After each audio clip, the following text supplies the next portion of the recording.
the summer of 1965, two sisters, Sylvia and Jenny Likens, were dropped off at a modest house in Indianapolis.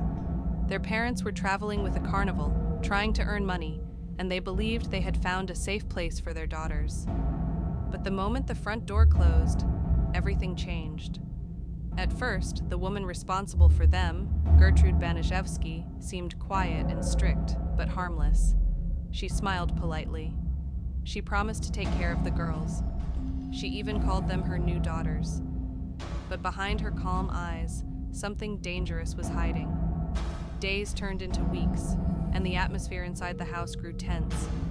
Gertrude's temper was unpredictable, cold one moment, explosive the next.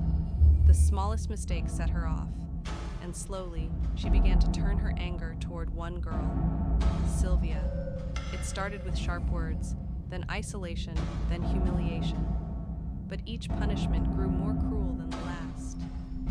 And the frightening part was that Gertrude wasn't acting alone. Her older children watched her. Some joined in.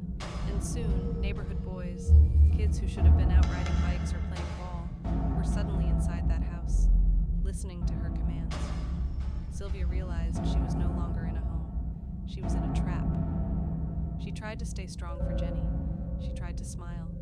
She tried to pretend everything would be okay. But every day, something new happened, something darker, something that made her feel smaller and more alone. The walls seemed to close in around her.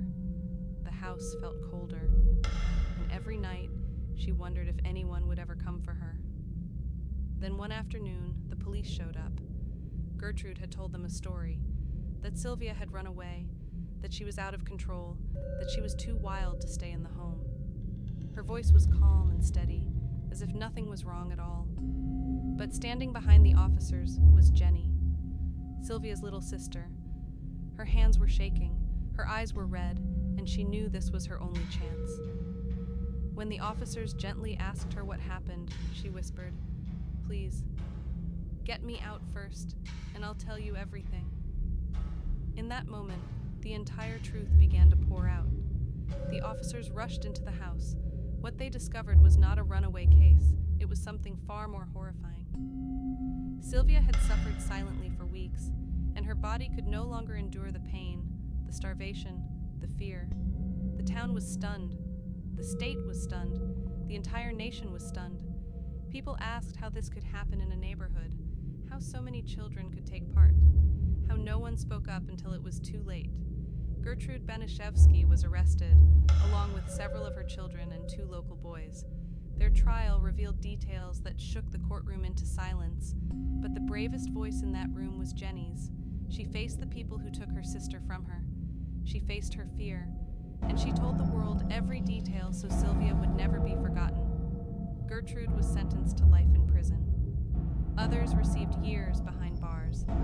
Some never escaped the guilt of what they had done. And Sylvia Likens, quiet, kind, hopeful Sylvia, became a symbol of a truth we must never ignore.